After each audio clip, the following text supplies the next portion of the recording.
I have recalled a story that has been debunked by someone. So you stood up and you went, well, Eric today brought me this new promotion. Told me all about it. Told me what it was going to be.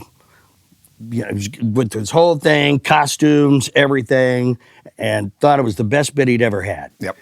And I told him, Eric, that's the worst idea you've ever brought to me about this deal that didn't even sound plausible. So I offer a toast now to Eric, who will from now on be known as Man Cow.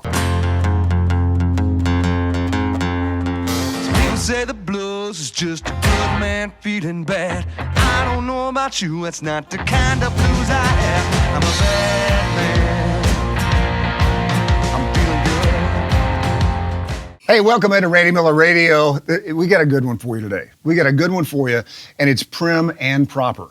I'm talking about your eye in the sky. You see this guy on TV every morning, every afternoon. He's a hotshot jet pilot. He's Chopper 9. He's Johnny Rowlands is here. Johnny! Randy! How you doing, man? Nice to meet you. I've wanted to meet you for I've heard so much about you. That's right. You know, I love all the people at Channel 9. You do? I do. Or you have loved them, or you love them? I was married to Donna Porter for 3 years. Porter or Pittman? Yeah, about 3 years. I was married to Chris Katz for 2 years. Oh, really? Okay. Brian and I have never gotten along. But how long? He's not a very nice guy. No, he's not. Boy, he's slimmed down. Yeah. He is really, I mean, he's attractive to me. Anyway, talk to me about Channel 9. How long have you been there? Well, actually, this is my second stint. When in the late '80s, when I was doing traffic for U2. Yeah. You did traffic for U2? Yeah, I did.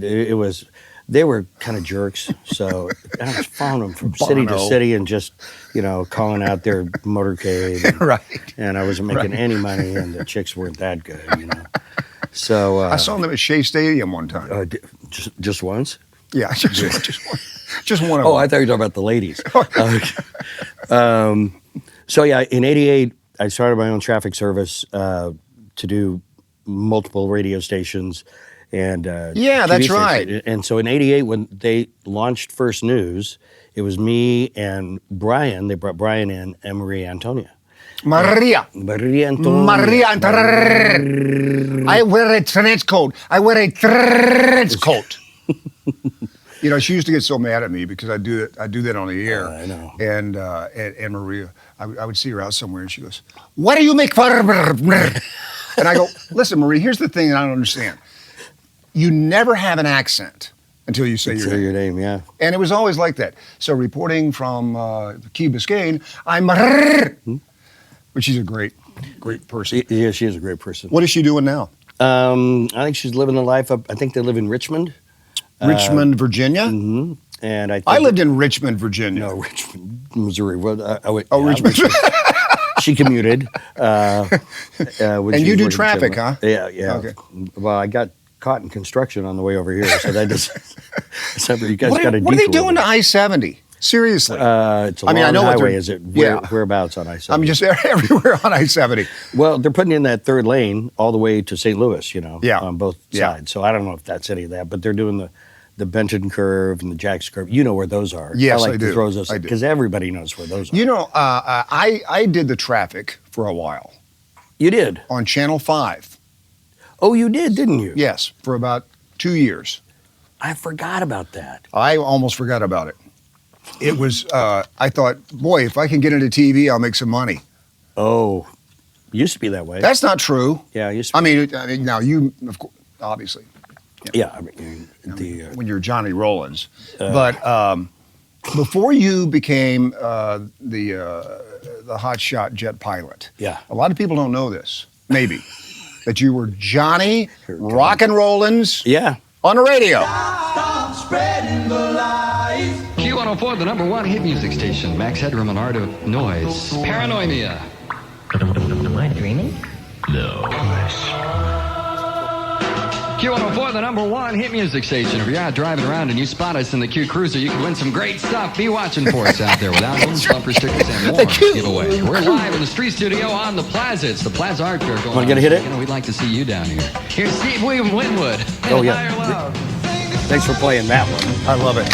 You got it? Listen, I used to love talking up an intro. I mean, like, That's why I got into radio. that was the. That was the deal. Yeah, absolutely. A couple of jocks and I were doing some rap sets. Yeah. And we had a 2 for Tuesday and a couple for Monday. But I used to love that. And that's what I did when I got into radio. But then I got the morning show and I really didn't play any music. Yeah. And so now, honestly, and I don't know if you do this or not, it drives my wife crazy. We'll be driving somewhere and I'll have 70s music on and I'll talk up every intro. I really do. I love it. Yeah. I just So what do you do? You know, loved it. 99 WNOX. Your chance to win's coming up in just a couple of minutes. yeah. Did you like doing radio? You and I worked for the same radio station. Twice, at least twice. So, ZZ99. oh, I forgot. Well, yeah, we worked there at the same time. We were there at the same time? No, I don't think so. No. You were there before I was. Yeah, that's the only time I've been fired in my career. Is that right? Yeah. And it was Yeah, the best thing that ever happened to me. Well, you know why you were fired. Anyway. ZZ99 was my second radio station I worked for here. Oh, was it really? Yeah. I didn't know that. So Yeah. you'd left Q. No, I hadn't gotten to Q yet. I was at 106.5 KCI. Oh, that's right. I forgot about that. And then I went to ZZ. I got fired from there and immediately got twice the pay at ZZ99. And They paid you $30,000? yeah, almost 20. No, I came, 84, I came here for less than what I was making wherever I was, and they were paying me $50,000 a year. And they fired me, and ZZ99 hired me for $100. Did they really? They did. You know what they were paying me as a PD? Oh, you were the program director. Yeah, $40,000. Overpaid. I wish I'd never done this. I think all program directors. I think all program directors are overpaid. To be honest. Yeah. Well, and you know what? I mean, talking about. So when I was a jock, I thought the greatest thing in the world would be to be PD. You know. Oh yeah. And so it's a horrible job. Well, it is kind of. I mean, the station was pretty good promotionally, but I didn't have the music right, and that just wasn't my forte. So, Right. But the Top 40. yeah, top 40. But as it went along, yeah, it is. It's long hours and stuff like that. And then when I got fired, I thought, I identified totally with ZZ99. I mean, that was I was so immersed in it, and we were having so much fun that I tanked. It was like, oh man, I mean, I was doing the Jerry Lewis Telethon every year, and I those guys said, well, now that I'm not on the radio, you probably don't. And they said, well, you're right. Johnny Who. So yeah, exactly. It doesn't take long. Yeah. Listen, I've told this story before about being out right after one of my firings here in town, and I'm out with my youngest daughter, Maddie, and some woman comes up to me at the table and says, "Are you Randy Miller?" And Maddie goes, "He used to be." Oh. Yeah. Yikes. Yeah. Did that feel good or bad? I cut myself for a while. Yeah. Right there at the table. Were you at Jess and Jim's when that happened? Steak knife, yeah. Love Jess and Jim's. I know you do. Come on. Kidding me? Yeah, so what happened after ZZ? Did you then say, I'm done with radio? no, I went right to work for Q. Oh, 2 weeks later. Okay. But I was on 10 to 1. 10 to 1. So I was doing that, but You I were was the still midday guy? totally, pardon me? You were the midday guy? No, I was the 10 to 1 at night. Oh, yeah. Oh, yeah. So I was totally wow. demoralized, thinking it's the end of the world and stuff. And then they had an opening for the midday, 10 to 1 at Q. And I did that. Were you doing mornings for a while when I came on from 10 to 1? When did you go there to do mornings? I think Roger Carson was Oh, that's right. It wouldn't have been them because I mean, and a lot of Roger you took it. I probably knew know that. Roger as a driving instructor, but he was on Lead driving instructor. lead Johnny Rowlands driving schools. Thank you very much. Johnny Rowlands Driving Academy, Well which I deserved. want to talk about that too. And it makes sense for you to have a driving academy. Why didn't you do a flying academy? I did. Did you? I had a helicopter school for a while, and it turned out to be not workable. It just, well, you know, a difference between a helicopter school and a driving school. Yeah. Helicopter school, main rotor blade goes out, got to buy a matching set, $48,000. Driving school car, flat tire, $4.80. At the used tire store. So many cash calls, and we were supposed to have a deal with the University of Central Missouri, and they messed that up. It was with the VA, so it got started a year and a half late. And Oh, wow. we'd already bought the helicopters and stuff, so it was. How many helicopters do you own? I have none now. You have none. Thank you, God. You lease them? I actually, company supplies the helicopter for. How about, but you have a small plane, I think. I did. I sold that too. Sold that too? Yeah. Okay. Well, once we had Hattie, Yeah. my 7 Well, let's talk about that because, so you married to Angie, what, for 15 years? we just had our 14th anniversary. 14th anniversary, right. I was close. Look at you. That's amazing. And then you weren't even invited to the wedding. and 40, your son is how old? 42. Blake. Mm-hmm. And Blake's a pilot. Yeah, he's an airline pilot. That's now. pretty cool. JetBlue. That's pretty cool. Doing the overseas thing. Wow. So, yeah, so he called me from London yesterday, and it's like sitting here talking to you. That's cool. Like, how do they do that? Yeah. I mean, how is there no latency in there at all? I mean, I know. I don't get it. And you talk to somebody Now here that's got an internet Right. thing, and it's like, hey, I have a question for the doctor. Yes, go ahead. Yeah, exactly. Right. Well, it's the same with I actually interviewed 2 people yesterday that were in London. So from Lone Jack to London, and it was horrible. It was just a horrible. Was it really? Yeah, connection. Yeah. So I don't know how they do it, but cell phones got it figured out. So Blake is 42, He's 42, and then your daughter is 7. 7. She's a first grader, Wow. and she goes to Aspen Grove Middle School. Aspen Grove. Of which already I hold, I wouldn't call them records, but a couple of firsts at Aspen Yeah. Grove. Last year, when we went to kindergarten roundup, I was the only dad there. This is the first for the school. Only dad there who had both knees replaced. Really? Do they? All the other Let's try to bring them up. it was Let's try to bring them up. and that's what we get all the time. We get these looks. Yeah. Like Right. And especially when we were with Blake, the 4 of us were out. Oh yeah. And so They think he's her dad. And Angie's a couple of years older than Blake. Exactly. Well, that's when it's the 3 of us. When her mom comes along, and her mom and I are the same age, and she's a great lady. And so when she comes along, and they think it's mom and dad and grandma and grandpa. Right. And, this is a cute little girl. And then So wait a minute. So you're the same age as your mom? as my grandma. No, it's my grandma. As Angie's mom. It's Angie's mom. Yeah. Okay. Yeah, my All right. mom So when passed. mom comes along, Mom, then- yeah, it's then sure. just- And so that's what until I give Angie a little kiss, and it's like, oh my God, this is sick. put your tongue away, sir. Oh, that's fun though, man. It's got to be fun having a 7-year-old daughter. Oh, it is. That's pretty cool. And I always, not always, but frequently, I'll get the, how old's your granddaughter? Yeah. Yeah. Well, she's my daughter. And then they're like, oh, I'm so sorry. Yeah. Oh my, Yeah. you Right. look 90. I'm sorry. I thought that there's no way you could be her dad. Well, at least they make up for it then. Yeah, exactly. Good. And Smooth we were, it over. We were at Crown Center over Christmas, and this lady came by, and Bragger. I was playing with Angie. Yeah, that's one of my favorite things you always used Yeah. to do, It's Bragger. fantastic. Used to do. I'm sorry. I should have said that. It's not over yet, Randy. But I'm running around with Hattie, and we're playing, and this lady walks by, and she goes, oh, she's so cute. How many grandkids do you have? I said, none. She looked at me. I said, well, this is, she's looking at me. What? That's your I wouldn't tell them. I just go, it's a puzzle. Figure it out. Exactly. Okay. If I'm not her grandfather, How are we Mm-hmm. related? And it That's doesn't gonna be- start with a P. Yeah. It's not pedophile.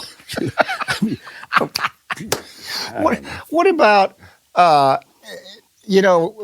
Q104 was such a giant station. I think when you were there, Bobby Mitchell was doing a morning show, or no? No, he was after me. That was he was after I left the first time, and he was the morning show guy. I thought Bobby Mitchell was the bomb. Oh, did you really? I thought he was fantastic. He wrote a lot. Yeah. I mean, he Yeah. scripted everything from what I understand. Well, he was just, I remember at the time, I was at, I think I was at ZZ99 at the time, and he was doing the mornings at Q, and I just thought, man, that's a way to do a morning show. And I thought, I'd love to work at Q104. Never thought I'd get the chance to. And then I worked there twice. yeah. Country and Top 40. Oh, I forgot you did the country part. Yeah. Yeah, because when Bobby Mitchell was on there, I'm trying to think, because he did the Kermit the Frog imitation all the time. He was on when I was running ZZ99, and I thought, okay. At that point, I had people coming up to me all the time. What's the deal with that guy doing Kermit the Frog? So I'm going, hey, well, and so I'm trying to think of when it was that we were going to do a promotion or something. Oh, okay. So that's when Pat McKay in Rogers says All Day McKay. Remember he did 2 air shows. Yeah, that's right. He did That's mornings right. and afternoons. And let's see, who else was on his show? Barber, Pat, Karen Barber. Cat, and the Barber. Yeah. Oh, it was. When there was a guy named Cat or something? Yeah. Dennis Pryor. Pat, Cat, and the Barber. Yeah. Karen Barber. Right. And so we came on, and we were making with ZZ99, making some progress. Yeah. And then I don't know if he stole it or where he got it, but they came up with the free money buzzer, which was the greatest promotion in the history of radio. Yeah. Because you could budget it. Right. Next time you hear the free money buzzer, it's worth $1,000. Right. And then it Right. could be any time in the next 5 days. and they Keep kept listening. Yeah. Yeah. So, but my worst story with that, because after I got fired at ZZ99, they're still doing the free money buzzer. Time spent listening is like 2 days. And so their ratings were through the ceiling. Well, they decided they were going to do the $5,000 free money buzzer during American Top 40. What was it? America's Top, Casey Kasem. Yeah. American Top 40. Yeah. Okay. And so, Casey Case. and I was the one who was, and those were big discs. I don't know if you remember. Yeah. And I was the one who was doing it at the end of the show. As soon as you guys keep About reaching, as big as this table. yeah. Keep reaching for the stars. Free money buzzer. And so I was to get the winner. Well, and then do it up, and I had that trailing out at a whole set, and then I could put the winner on. So, you know how it goes. Well, people probably don't know that didn't really have to be caller 4. I mean, it was, Right. you were going to try and find the best winner. So I Right. start punching I've got them all on, Right. so I punch them all in, boom, boom. Do I win? Oh, No. it was worse than that. No. It was, who listens to American Top 40? Q104. Did I win?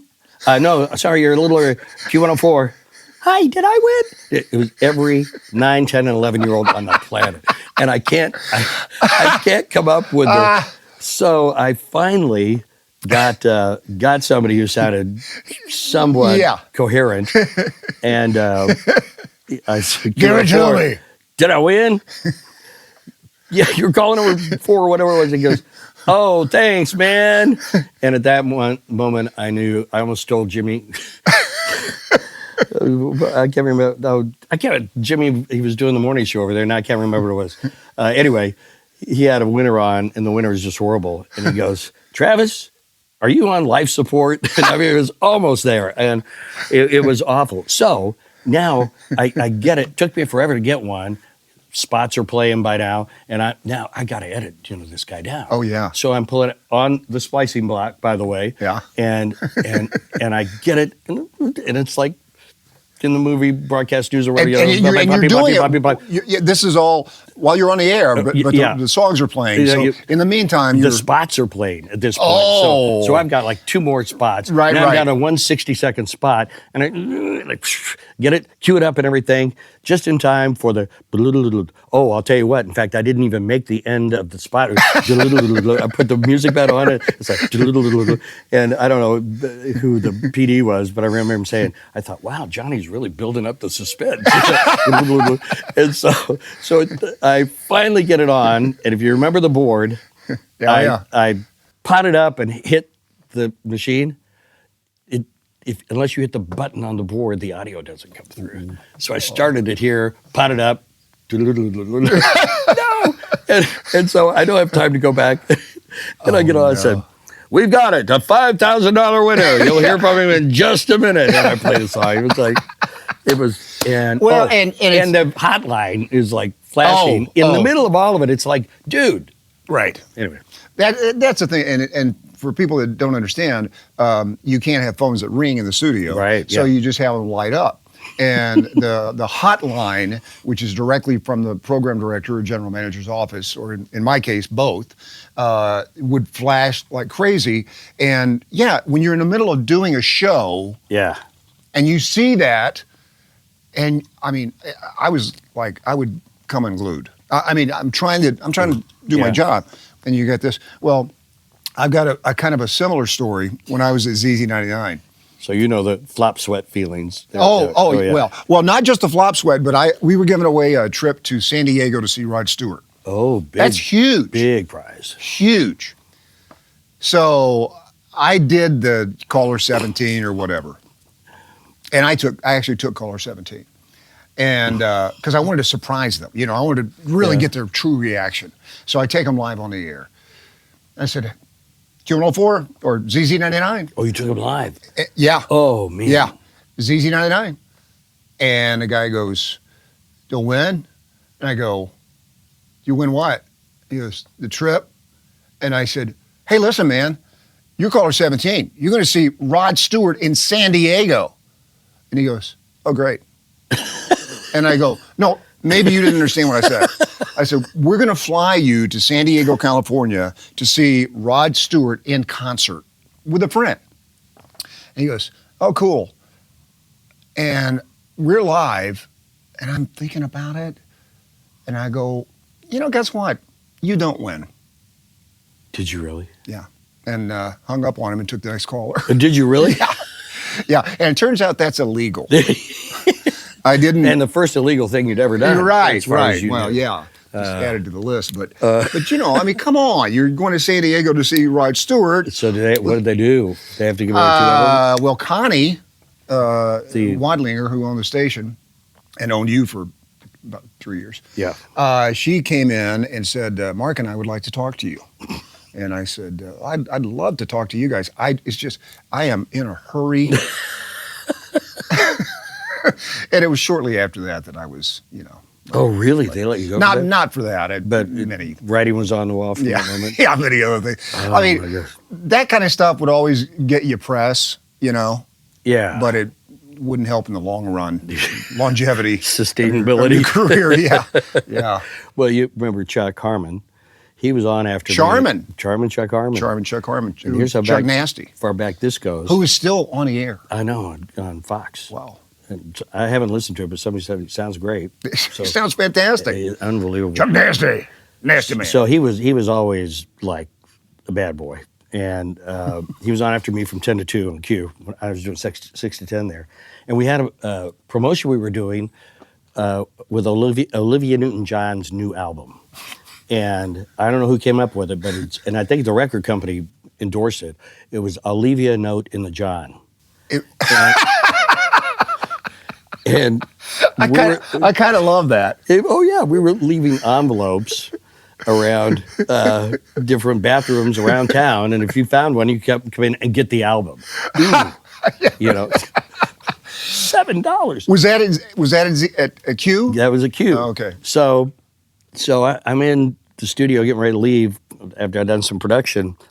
10:30, 11 o'clock. And Chuck's answering the request line. Not that many people calling, and he punches it up. So, but you don't know. You punch up there's a row of those blinking lights, and you punch one of those up and talk into the microphone, which was wired into the phone, so you didn't have to answer a phone. And so he goes, Q104. Yes, I'd just like to say, I think that promotion you are doing right now is disgusting. You do? She goes, yes. I mean, poor Olivia Newton-John. She worked so hard for that, and you're tying it into toilets and everything. He says, yeah, let me tell you something, lady. You know what it makes me think of? She goes, what? He goes, a nice warm glass of lemonade. and she said, oh, my. And he goes, and a big Tootsie Roll pop, or Tootsie Roll. And she goes, oh, my. And he says, call me when you grow up. Call back when you grow up. And hung up. So, next day, Chuck comes walking through before I'm on the air. It's like 5 o'clock. And I said, what are you doing here so early? He goes, yeah, they kind of want to talk to me about apparently that lady called and all that kind of stuff, you know. Well, so she called the station and filed a complaint. Oh, yeah. And he said, they want to talk to me. He walks back there and he didn't get out till after I was on the air. And he came out looking like, you know, boom, I mean, a whipped puppy. And I said, he came in the studio and I said, you know how it goes. I said, how'd it go? And he goes, okay. I said, what'd they say? He said, they just wanted to tell me how much they love me. Only Chuck, you know. But he was. I'll tell you what, man. We worked with, I mean, not that we're not characters, but we worked with a boatload of characters. I know Roger Carson, who works for you now, at your driving academy. Mm-hmm. Are you hiring all the DJs that were fired? I've tried to. Because my application's been in now for 2 years. I know. So you're welcome. If we could talk about that. It's a great gig. I bet it is. Yeah, and I bet Roger's great at it. He's so personable and Roger always wondered. I would introduce him on a midday show as Roger Crutch Sniffer, and he asked me not too long ago. He goes, "Why did you call me Roger Crutch Sniffer?" I said, "I honestly don't know. I must have called you that once, and it stuck and made me laugh. So." And I said, and you really never objected to it, so. Well, there you go. He wouldn't. You don't tell Randy Miller. Because he knew if he told you not to use that, you'd come up with something worse. Oh, I'd have T-shirts made up. Yeah, that's like Mike Kennedy. You know, when Mike was doing, when he started doing a midday show, the only thing I would say is, coming up next, Kennedy. And I didn't know till years later. Roger told me that he hated that. Oh, really? That's his name. Well, why not? That's his name. Yeah. So you you made me think about something about another firing. Because somebody called up at KCI at 106.5 KCI, and that's when we did. And I still to this day will defend this. But we did a regular bit called the Mission Hillbillies. And I remember. And you down for Jed and Jethro. And Jethro came in. He said, Uncle Jed, I'm getting married. Tell me what to do on my wedding night.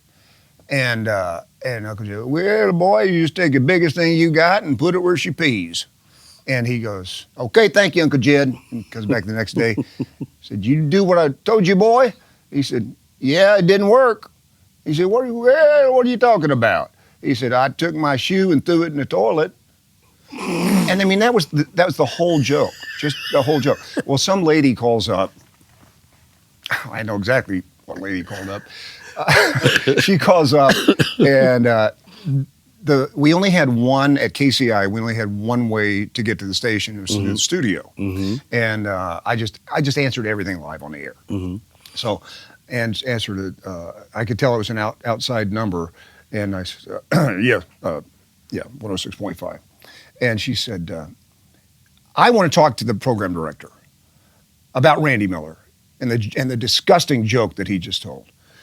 And I said, "Hang on." So I came back. Yes, ma'am. May I help you? And we're all of us on the air.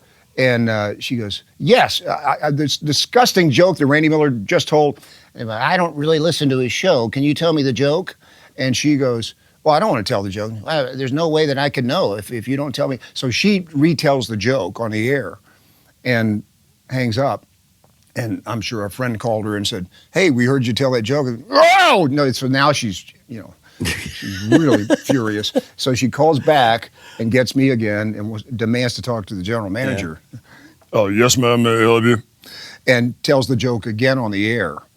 And the next call was from her attorney. Oh, wow. And yeah, she got some dollars. Oh, and I got, yeah. But it made for a great story. Well, yeah, I mean, you don't need the money after when you're on your deathbed. It's like, I got a story.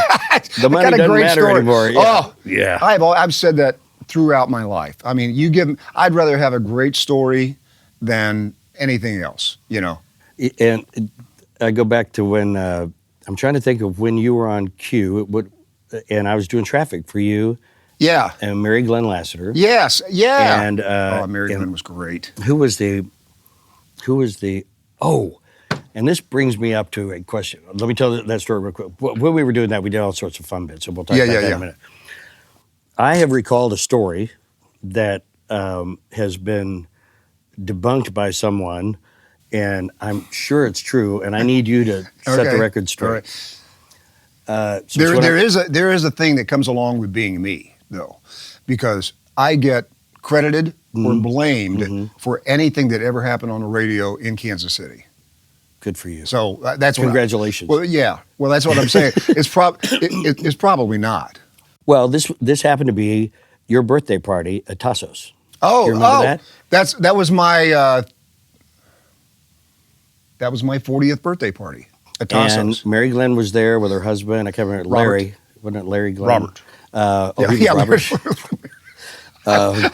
I wish I'd called Robert that, but he was a big guy. Mary and Larry Glenn. Mary and Larry.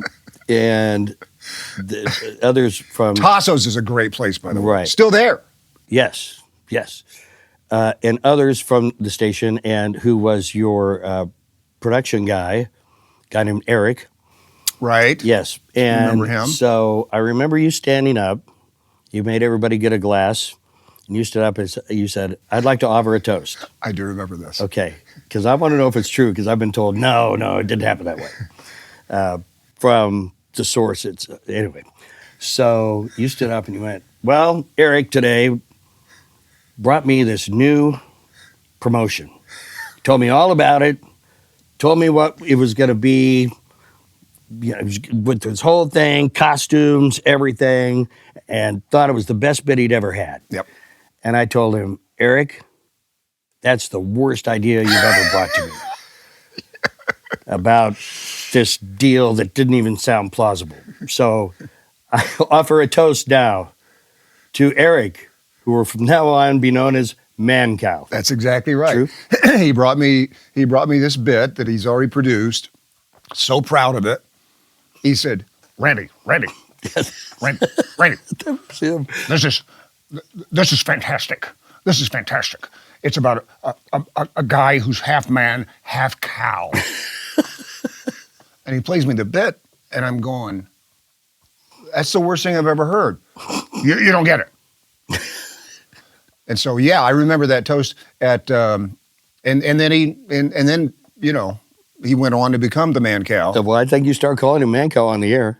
Oh, yeah. Yeah, right after that. Yeah. I did. Yeah. And the thing that pissed me off about Tassos is that Tasso would come over and he would bring a stack of plates for you and your friends to break. Oh, yeah. On the floor. Yeah. Opa! You hit it. And I thought he was just being like a good guy. He charges you for the plates.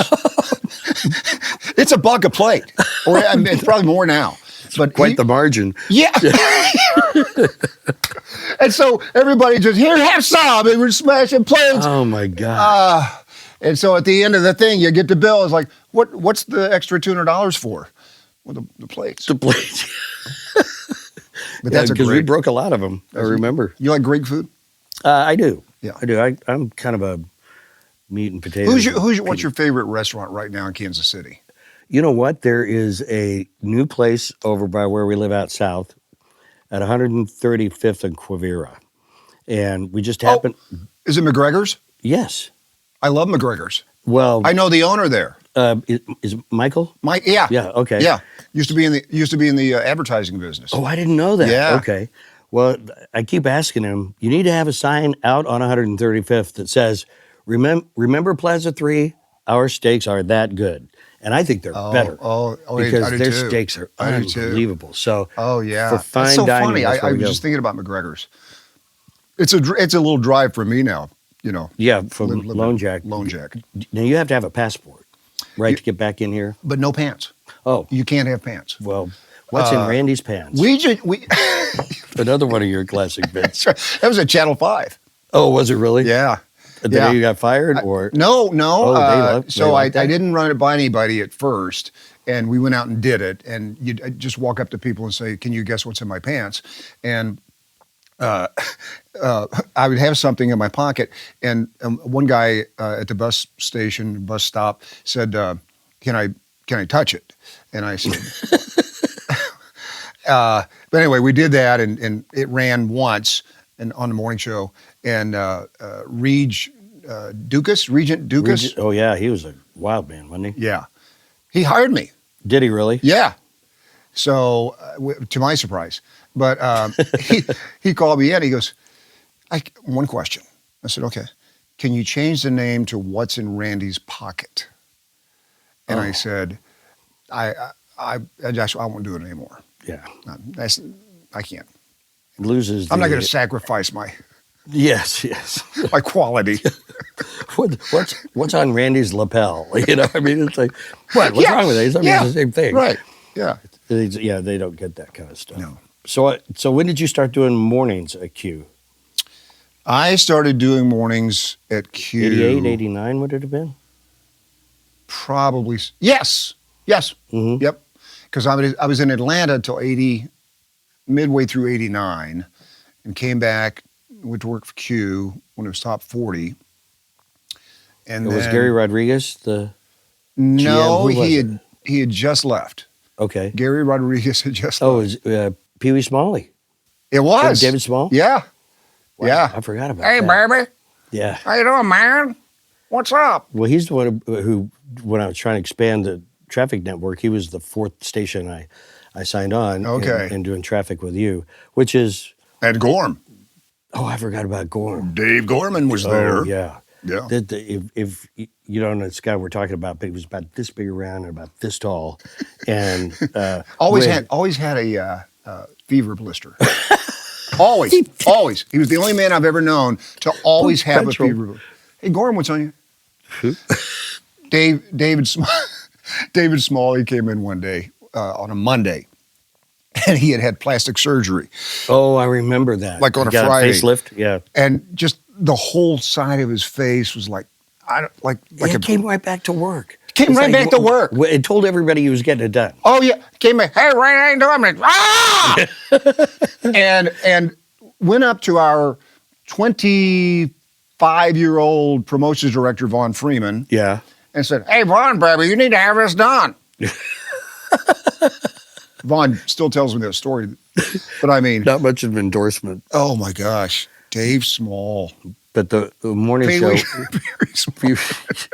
That's what we called him on the air. The morning show was so funny. I mean, I just remember there were a couple of things that you and I were going back for. Well, everybody was involved, but there was something about Bubble Boy. Do you remember that? I'm Bubble Boy. I'm trapped in my own personal hell. And that was a bit through the whole morning. Yeah. Well, was he the same guy that called and go, my mama loved me. I love my mama. Oh no. And then there was another thing, because I used to read a lot of oh-nos. I used to read ads at the end of the Right. And so I'm saying, coming this weekend to Bartle Hall, the 15th championship kickboxing contest, da-da-da. And I finished. I said, back down to you guys. And you went, wait a minute. What? What did you just read? I said, it's about the kickboxing tournament. He's, what? I said, the kickboxing tournament. Oh, kickboxing. Well, do you remember Kimberly Ray? Because the visual of the other was. Yeah. Kimberly Ray had a habit when she did the traffic. she would never read the sponsor beforehand. Mm-hmm. She would do her traffic, and she'd say, "Traffic brought to you by," and she would read it. And I would always I'd say, pre-read that. Pre-read it. Make sure you, because she'd invariably always, goof it up. And just read it beforehand. She'd never do it. So I made up some copy one time and just handed it to her. And she does her traffic, and she said, "Yes, traffic brought to you by the female hose of America. Did you?" I go, "Pre-read it." Female. And she did from then on. But Oh my gosh. no, it was such a fun environment. Nobody got offended. Nobody. Imagine that. Oh yeah. How that used to be. Yeah. I mean, people actually taking a joke and thinking something is funny, and I remember when one of the greatest bits I ever heard you do, and I'm going to try and be appropriate because this person is since no longer with us, but it was a local meteorologist, and there had been some reason that it made the paper that the police showed up at his house. Do you remember this? I won't tell you the name. You'll figure it out. Okay.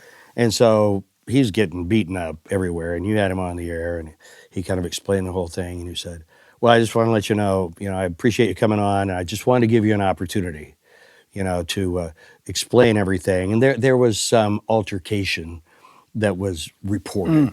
And so, wish you the best of luck. We're here if you need anything, let me know. And he said, "Okay, bye."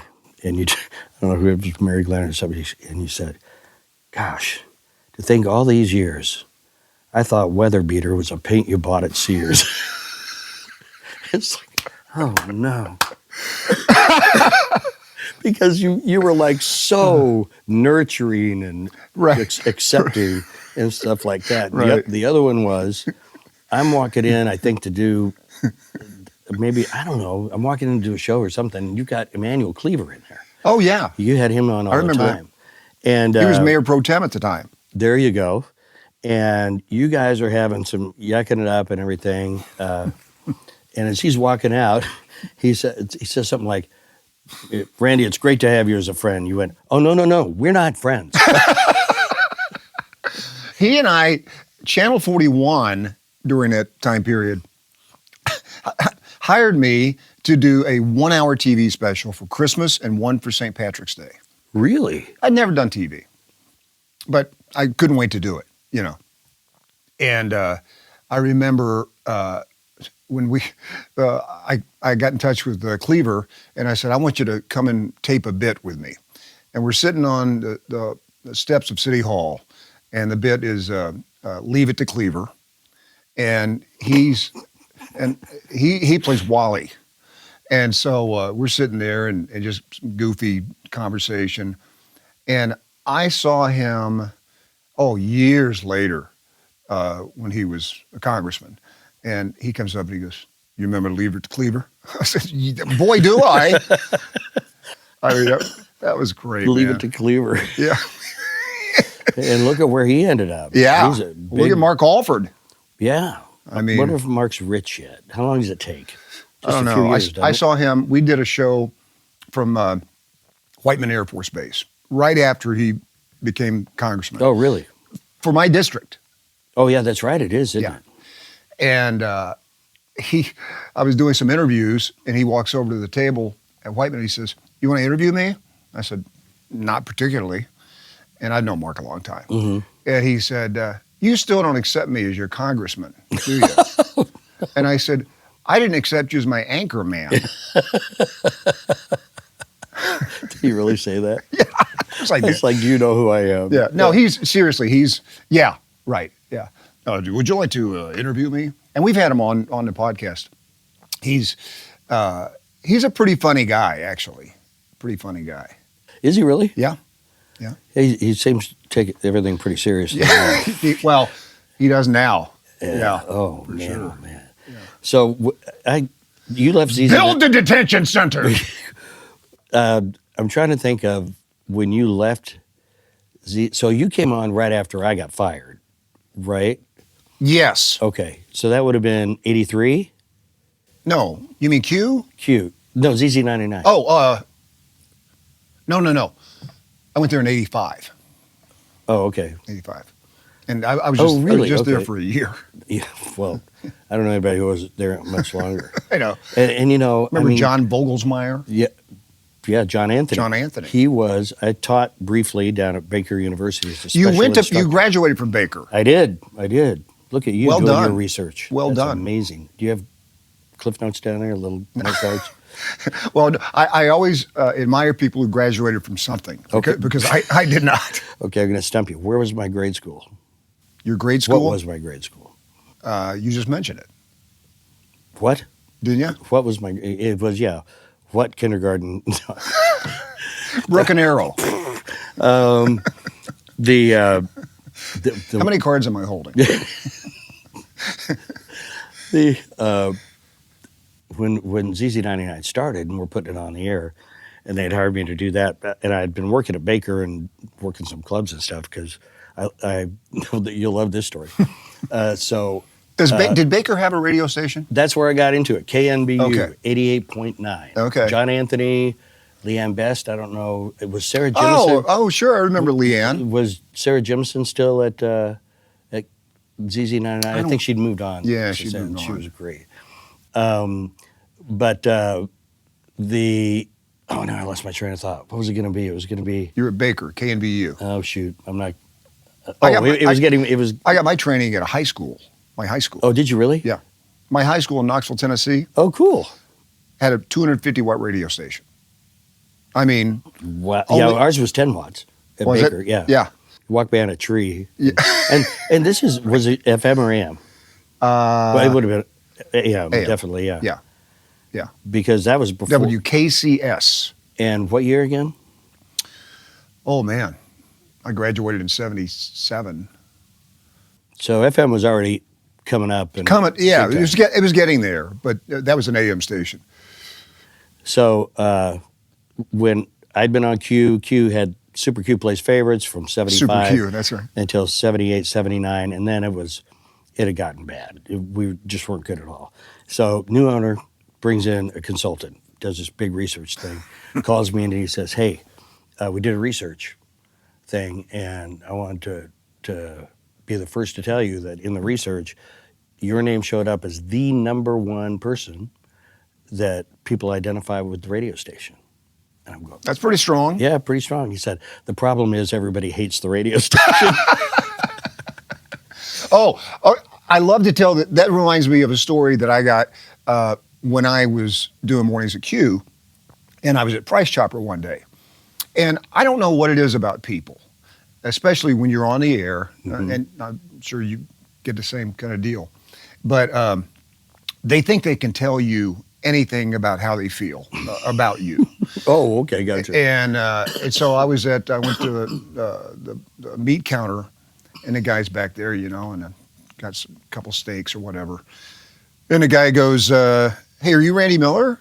And I said, yeah. And he goes, I don't listen to you. And I said, well, guess what? I'm a vegetarian. Take back your damn steaks. Oh, was the guy behind the counter said that? Yes! Oh, yeah. The butcher. Well, that explains it. You butchered that one. Golly. Did anybody ever used to call you Randy Rayleigh? No, I know Randy. I never met him. I've never met Max Floyd. I just had lunch with Max Floyd. Mm, First he's desperate. time. He offered to pay. Yeah, there you go. He didn't know he was there. Yeah, Max, wake up. that's your face. The soup's here. Yeah. The home's calling. Yeah. He wore pajamas. I mean, he's fine. No, that's the first time I'd met Max. And we sat around like this, telling stories. And he had some great stories. Oh, I would love to do that. Yeah. Would you want to do that? Oh, sure. Me and you and Max. Oh, that'd be great. Get. I know David get Nasty knows Raj. him too. I've known David forever, so he has lunch with him all the time. I think. Do you know David? Yeah. He's a crazy man. You remember when David was on the air? Yeah, at the Fox. Yeah. David was on the air at the Fox doing mornings when I was at Q. And David, we'd played golf together. I'd known him for a long time, been into comedy clubs together. All of a sudden, he gets on the air and just decides he's going to attack me. Well, you were number one, right, in the morning? Yeah. Yeah. So. He's going right at me. Oh, was he really? Yeah. Because you've never done that. No, I've never done that. Anyway. But did he have a vasectomy on the air? I think he did. Did he really? Yeah. Was there a lot of screaming? Did he really? I think he did. Yes, he did. I remember that. He had a vasectomy on the air. I had radio keratotomy on the air. Did you? Really? Yeah. Really? Because I knew that's the one they would get right. Right? I mean, if you're, Yeah, if you make a mistake. we're live. Yeah, the visuals about him getting it. No. But I Same guy did remember it that. right away. Oh, really? Yeah, he did. Probably. Well, David, I knew David when he was 14 years old, 15 years old. And you never would have thought that he would end up being a comedian. You've known him that long? Oh, yeah. Oh, wow. And so I thought you were going to say, I'm sorry. And he is. I'm sorry you had that experience with him. He's a good human being. No, I know he is. Yeah. But ZZ99, I always thought was the first station that brought any bands to Starlight. I guess it had happened a couple of years before. Yeah. So and that was our big promotion. Right. ZZ99's bringing the rock and roll, and we did this promotion where I pick up one of the DJs, he's holding a rock, and the other one, you know where that came from. Yeah. And so They always had good ideas. So I got to introduce all the bands there. Oh, that's And for one of them, we decided we were going to have David come out as an opening act and do his deal. Oh, And sure. so I introduce him and everything, and he goes out and he's killing it. I mean, he was doing a Did he do the Gilligan's Island? I can't remember Okay. because of what happened I'm sure he next. Is that he's walking around and it's dusk, lights are on and everything, and somebody says something from the crowd and he starts walking. You said what? Right into the orchestra. Oh. And everybody goes crazy. They think it's part of the bit. Oh, wow. And so he doesn't get up. And they run down there and everything. They usher him out. And I said, he's okay. So he walks back, and his arm is obviously broken. Oh, I mean, I don't know how he's no. And the first thing he says to me is, "What a great story for the Carson show." Only David would think of that. But That's anyway, funny. So nobody ever called you Randy Rayleigh? Nobody called me Randy. You ever get Gina Rowlands? Anybody ever call you Gina Rowland? When my hair was longer. No, but I've been called Johnny Dare. Oh, yeah. There was a guy at the gym 1,000 years ago. Every time I would walk in, he worked there. He'd go, "Hi, Mr. Dare." But what I get the most is Johnny Dolan. Oh, yeah. Because Dolan, well, you Right. didn't live here. He was No, 710. I Okay. know of Yeah. him, though. 71 WHB. I grew up with him on the radio. Right. And so when HB is starting to lag because FM's coming, and Yep. then I come on Q104, so everybody puts us the same. And But weren't you Johnny Rockin Rowlands? yeah, nobody really made that. Really? Didn't finesse it enough to. See, I thought that was one of the greatest names. Oh, yeah. Well, and a guy at Baker University started calling me that because I was on the Baker radio station. Yeah. And when I was done with my show, That's at where 10 you o'clock, graduated from. Yeah, and my elementary school again. So I'd get off at 10 and go to the bars, and every time I'd walk in this bar, he'd go, "Rockin' Rowlands!" Yeah, I mean, it was raucous in there. Johnny Rockin' Rowlands! He used to say Rockin' with Rowlands all the time, and one time he said Johnny Rockin' Rowlands. And I said, That's pretty good. yeah, Gary Coleman, I mean, he's still here in town. He worked for the Chiefs for a long time and advertised and stuff like one of the greatest humans on the planet. But no, people still come up to me, and I used to kind of argue, well, actually, that was Johnny Dolan. and I would just say, those were the days. Right. See, and that's what I was telling you about when I get credit or blame. Somebody will come up and say, "Hey, you remember that time you sawed that pig in half?" And I'd be like, "I don't think so." And they said, "Yeah, you did it. It's crazy." And it turned out it would be Max Floyd. And I talked to him about that the other day.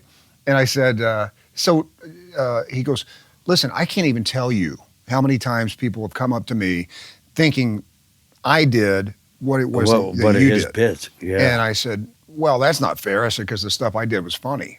Yeah. And I said, how do you rectify that? He goes, I just take credit for it.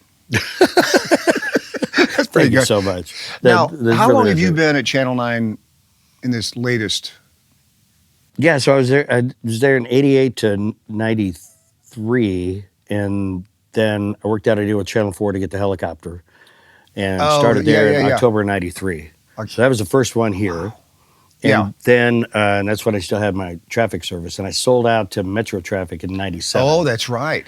And then, Dave Gorman again. yeah, there you go. Yeah. And I couldn't get rid of him. Ellen And I said, Schultheis. Dave, can you take another job someplace? Remember please?" Ellen? Yes. Ellen Schultheis? Yes, she's still around, from what I understand. Pee Wee Smalley there. She what? Pee Wee Smalley. Remember? Edit. So many things. Edit. So many things. But so yeah, then in 2003, I won't get into the weeds as far as what the employment configuration is, but suffice it to say, Channel 9 offered my contract ran out at Channel 4. Right. Wayne Godsaver at Channel 9 found out I saw you the night that you signed your deal at Channel 9. at Touche. Was it at Touche? Where was it? It was at a gas station in, Oh, was in it? Overland Park. Was it? Yeah. Okay. Well, Yeah. I was on my way, or I just been to- No, you had already gone. yeah. That's before I had a driving school. And I might have No, had but a you were couple- so excited about it. I mean, you Yeah. Well, it was just Channel 4 was really in some transition. They'd just gone to Fox, and right. and the general manager was kind of flighty, and they had a change of the guard, and my contract ran out. I was just trying to, put something together. Didn't you drive Phil Witt around? Wasn't that part of your job? Westport? Yeah. Yeah. I texted Because you had the Phil Witt book. I did. Remember? Yeah. Well, we did it's called a Phil Whitberg, and you're, oh. But I texted you the other morning because I see your crazy ass in the helicopter, and it's like 40-mile-an-hour winds. Yeah. Oh, yeah. You were asking me about that. Yeah, and I said, what a stud. I mean, who does that? That's not even, you shouldn't do that, right? Well, it wasn't quite 40. Our maximum is 30, and don't mess with that stuff. Really? So, but Yeah. at 30, it's bumpy, Yeah. but it's manageable. It's very manageable for the helicopter. And nobody else is in there with you. No, I have a co-pilot. Oh, you now. do? Yeah, and which works out. For years, I was on 24/7, Right. 7 days a week, Right. except for 2 weekends a month. That's what I had off. So they brought in. Finally, I said I don't want to do that anymore. So I'm off from 9, actually 10 until 2 technically, but 9 until 3, and then the co-pilot flies with me. And there was some, you're the only helicopter traffic pilot Yeah, in Kansas City. yeah. Well, and there aren't very many around the nation anymore either. Yeah, right. Well, there were a couple of guys that did it for radio, right? I think one guy did it for 61 Country, I think. John Wagner. John Sky Wagner. Spy. Yeah, that's right. Sky Spy. He worked for 61 Country, and I stole him from 61 Country when Herndon was running. No, it was Herndon Hasty. Yeah, Herndon. I just saw Herndon. Did you? I did. He lives down the street from a friend of mine. The guy who got me into radio. Herndon's something else. He's a senator. Is he? What? That's what I call him. Oh, really? Yeah. when Love Herndon. when I cut a deal with 61 Country, eventually we're at JJ's, and we're Oh, talking yeah. about how we're going to do the deal. And Talk about a great restaurant. oh yeah, and the white tablecloths. And Yeah, everything. yeah. And Herndon's sitting there like, I would sit here like this, and he'd go, well, here's what I'm thinking. He pulls out his pen and he starts writing on the, Oh, the tablecloth. and I ended up taking it home. He said, hey, can you box this up for him? And that was one of the classiest things I've ever seen. He said, hey, I'm buying food here, and I'm also getting me a tablecloth. Herndon, in case you don't know, Herndon Hasty was the general manager of KY102 for years. And is just I think one of the funniest guys. He is hilarious. In fact, he was there for the lunch with Max Floyd. oh, was he really? He Oh. arranged that. Oh, Yeah, did he? Okay, yeah, cool. Yeah. Yeah, That was pretty cool. He's a a great guy. And Herman. Anyway, so I had stolen John Wagner from 61 Country, and Dan Wassler was at KFKF at the time. Put I know together that the deal name. with him. Yeah, Dan was tough. Yeah. Really Yeah. tough. And but it made my company better because he was never happy with anything. Yeah. So and everybody's hating him, and I said, "You guys," I called everybody. I go, "Look, he's the best thing that ever happened to us. If we can make him happy, everybody else is happy," and it worked out that way. But so I stole Wagner and put him in an airplane for KFKF. Oh, okay. And so we're based out of downtown airport. He was flying an airplane that wasn't the prettiest airplane, mechanically sound. I mean, it was a Right. beautiful airplane in that regard. Well, that's a good part. So I'm in my garage Friday. I didn't work Friday afternoons. I'm in my garage, and I get a phone call from Shelley, our producer at the time, who gave him all their information and stuff, radioed it up to him, and she said, "Wagner's going down." I said, "Are you kidding me?" She goes, "No." He said, he's screaming the engine failure, and there's oil all over the place. I said, "Okay, where is he?" She goes, "I don't know. He's trying to make it to a field." And we would always monitor metro traffic too. So metro traffic guys hear that, and they zoom over there to see what's wow. going on, and they radio down, "Hey, he landed okay. He's outside the airplane." It's like, Golly. oh my gosh! So, and I was leasing the airplane, so I called the guy who owned it. I said, "Hey, Carl, you got to get out right away and see what's going on with this airplane." And so I get there, and John, by that time, this is at 4:00 again, 4:30. So wow. all the TV stations are setting yeah. up, for the Sure. live shot, stand up. And I said, he's all over me. He said, "Told you it's a piece of crap. Oil all over the place. You almost killed me." And it's like, and I'm going, "John, I'm so sorry. I got Carl coming out, finding out what's going on. I'll get to the bottom of it." And so meanwhile, mechanic shows up. And I said, "Carl, figure out what the heck's going on here, because I got people, crawling all over me." He goes down and he not seeing any oil. Can't find any oil anywhere. And he looks around and nothing. So he goes in and turns on the master switch. Oh, worse than that. Turns on the master switch, and all the gauges are working except two apparently appear to be broken, which would be the fuel gauges. And poor John. Oh, no. He was a great guy. At the time, see, it's good that it happened then, because in today's world, Mm-hmm. Mike's got that. Yeah, exactly. Mike's got this. Exactly. Have you been injured in a helicopter? Yeah. I have it. You had Give it to me. Did you have a plane fly low over you on 435 yesterday? Are you traumatized? So it did. It ended up, and what happened was they didn't refuel the plane in the morning, and they usually did that every time. And that's something that you might want to check. Yeah. I mean, generally. people make mistakes. I hate to Sure. put it that way. Right. And so now what do I do? Yeah. And he said, so obviously, yeah, we knew what was going on. And he said, "Well, I can fly it out of here." No. Why don't you go on home? And, Yeah. And so he calls me that, and I said, "I'm ready to go," because Carl flew it out of there. And I said, "John, I can't." Yeah. Because on all the TV stations, I said, "I can't Yeah. put you back in the air Yeah. without doing some follow-up." And he was just livid over that. Really? So now council's telling me you need to put some space between and figure out what the deal is. And the FAA is looking at it, of course. Yeah. And so there's an FAA NTSB thing going on. So now I can't put him back in the airplane. Oh, wow. And I put him in the back seat of one of the other planes that was flying. That lasted 3 days.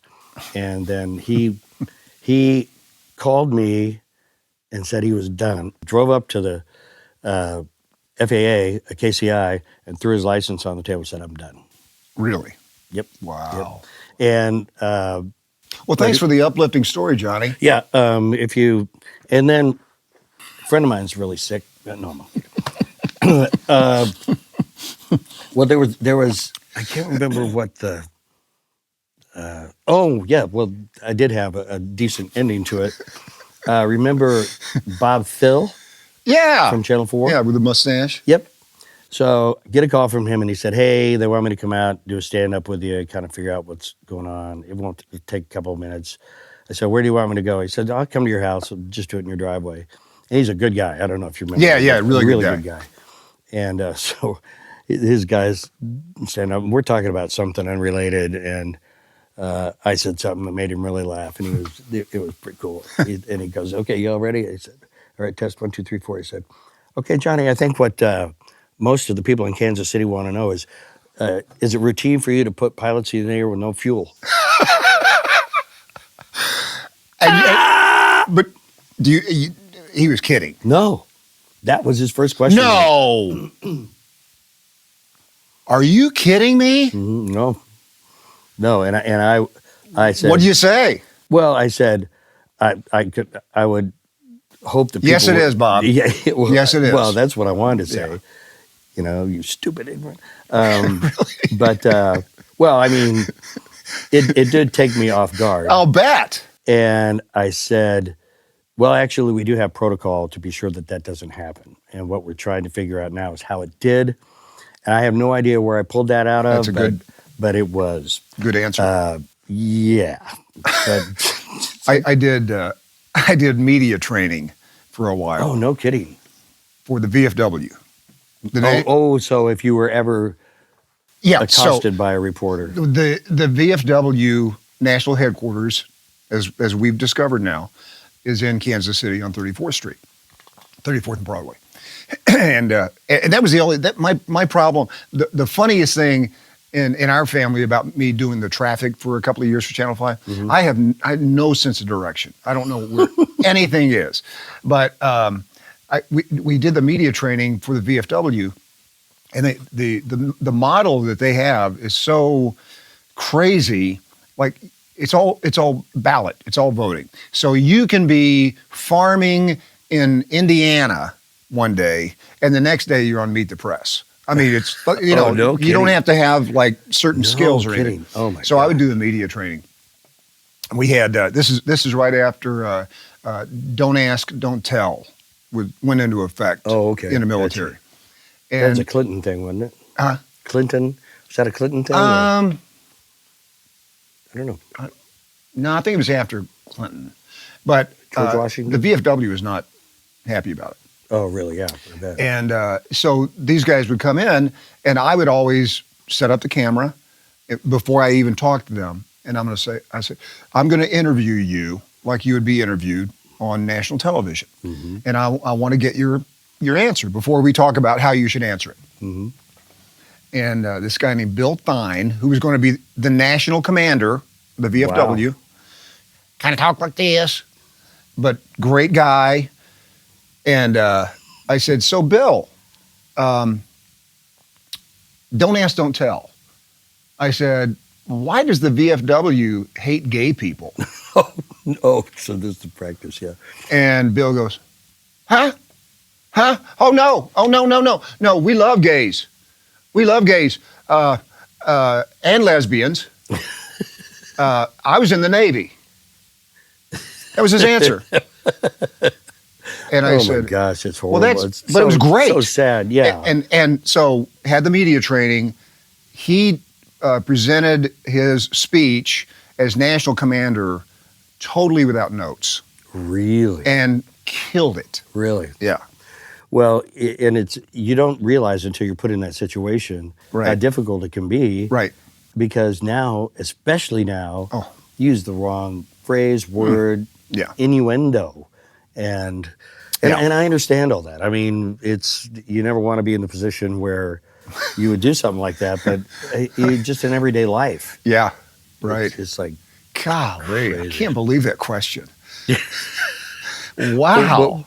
Did you talk to him a little bit after the interview? He probably got out of there. I'm always very cordial, and I'm all about decorum and stuff. Yeah. But I think I was visibly irritated after that. But at the same time, it's like it's not his fault. I mean, he could have been, but at the same time, what's his interpretation of doing his job? I don't know. Right. And if that's just him doing his job, I got to be prepared for it and be ready to answer it right, which I wasn't. And I'm just thankful. But that did make me very aware from that moment on how prepared you have to be. I used to call mustaches for the longest time, the Mahoney. And then when Mahoney shaved his, Yes. that was a sad day for me, Yeah. honestly. I used to have one for a long time. I remember that. Yeah. I know. Yeah. It got too expensive for the Just for Men. So, you know, Tell me about it. I would have been Bolton. What's his name? I would have had that whole thing. It's just. How can you continue to be so handsome? It's a burden. I bet it is. I don't know. I mean, I look in the mirror now. It's like, I don't know. I mean, let me put it this way. There's a dimmer switch on every light in my house. And the darker it is, Well, the luckily, better I look. My wife's vision Yes. is going. Oh, no. I'm sorry. No, I mean, it's not. It's not. Yeah. Really, it's a little worse than it was. And you got to lower the level of antifreeze. Yeah. Just Yeah. maybe a couple drops is Yeah, all. and she started calling me Andy. Which is weird. No, If she calls you Barney, then you you're know how long I've been married? Let me think. 42 years. Is that right? I don't know. Well, your daughter's 36? This year will be 42 years. Will it really? Ding, ding, ding. How about that? Chicken dinner. Crazy. Oh man, you know how I met her On the request line. on the request. That's right. I That's won one of the her other a radio contest. I wasn't going to bring that up because you went her to a radio track. She was so happy that she got to go see Rod Stewart in San Diego. Okay, Johnny, thank you for being here, man. It's been great. What I'd like to do though, whenever we get a good guest on here, we present them with a little gift. Can I open this on camera? Yeah, please. Is it buzzing?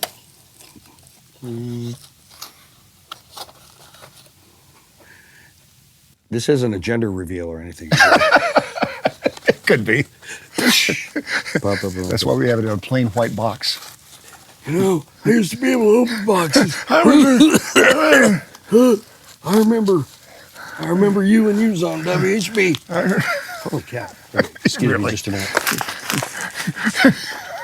Oh, shoot, I pulled the head off. Oh, no. Don't pull the head off! This is a Norm Schrott. That's an inside joke.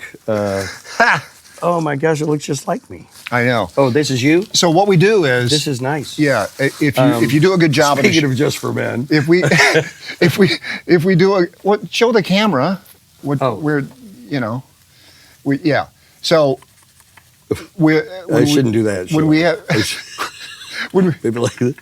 when we have a good guest, we give them a bobblehead. Well, when you get one, give this just When we have a bad guest, they get two bobbleheads. And a copy of my book. And let me close with one story about Randy when he bought his new house on Warnell. Beautiful house over there. Beautiful. And he was 53rd Terrace. having a housewarming, and we got into the house. 75-year-old. It was a beautiful home. And on every table, in the bathroom, in the kitchen, in the refrigerator and freezer, was a copy of Randy's new book. That was my first book. Otherwise, we would have never known where we were. But there was no way to forget. Johnny, it's really sad to tell this story. But at our wedding, I had a sign. We were married? Yeah. Oh. In front of the church, that's with my picture that said, "Randy Miller appearing here, one show only," and that's part of our wedding photos. Oh, I love it. Yeah. I love it. So how many people showed up? It's just me.